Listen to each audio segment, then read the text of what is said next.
ने वो शक्ति खोली है, इसीलिए मैं थोड़ा आपके पास आने में मुझे विलंब हुआ। मैं अनुष्ठान में था। आज स्वयं मां ने वो शक्ति खोली है कि कोई भी 21वां लेवल को पार किए बिना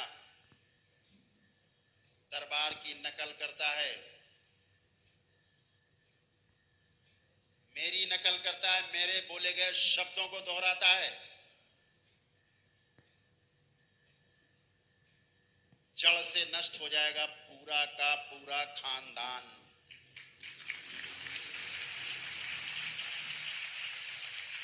और वो तो नष्ट होगा ही। जो वहां जाएगा टूना टुटका झाड़ फूक टोना टुटका करने, वो भी नष्ट होगा उसी तरह से।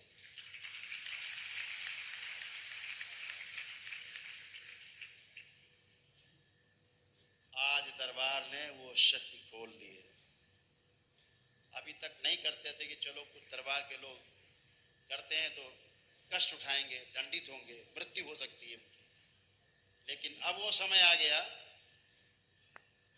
दरबार अपने चरम पर है, दरबार की शक्तियां अपने चरम पर हैं, उनका दुरुपयोग बिल्कुल भी बंद, बर्दाश्त नहीं।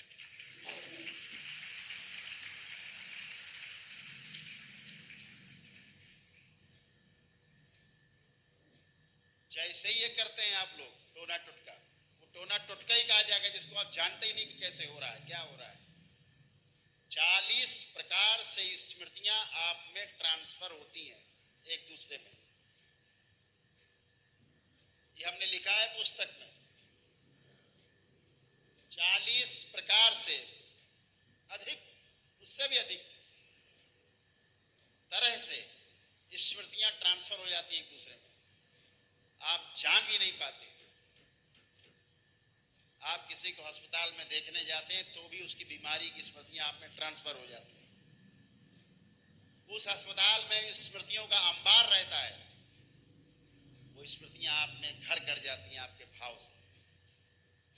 जैसे आप आम के बाग में जाते हैं तो आम की खुशबू से भरा होता है, अमरूद की बाग में जाते हैं तो अमरूद की खुशबू से भरा होता है। जिस प्रकार के फूल की बगिया में जाएंगे, उस प्रकार के फूल के इत्र से वो बगिया सुगंधित होती रहती है। गुलाब की बगिया में आपको बेला की खुशबू नहीं आएगी, और बेला की बगिया में आपको चमेली की खुशबू नहीं आएगी। जहां जैसी स्मृतियां हैं, उन्हीं की खुशबू आपको आएगी।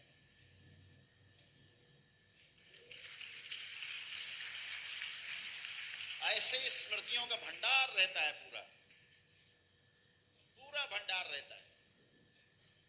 जिस प्रकार के रोग के अस्पताल में आप जाते हैं, आप कैंसर के अस्पताल में जाते हैं तो वहां कैंसर की स्मृतियां फैली रहती हैं, घने रूप में फैली रहती हैं, और वो आप में भी प्रवेश करती हैं।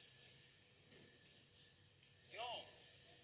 उन्हें इतना पता कि इन्फेक्शन हो जाएगा, उन्हें ये नहीं पता बेचारों को वो स्मृतियां इस मरीज के चारों ओर घनीभूत रूप में है, बहुत घने रूप में है।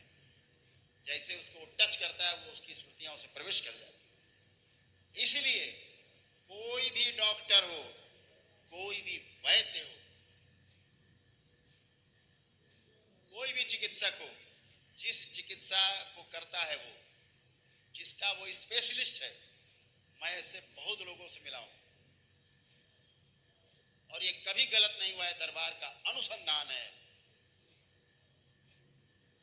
जो डॉक्टर जिस रोग का चैंपियन है, उसकी मृत्यु उसी रोग से होती है।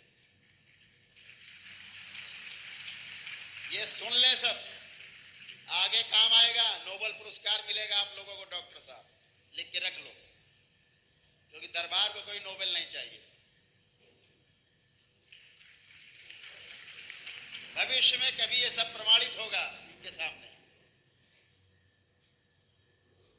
जो डॉक्टर जिसका चैंपियन है जिस रोग का, उसकी मृत्यु उसी रोग से होती है। क्यों? उन स्मृतियों के बीच में रहता है।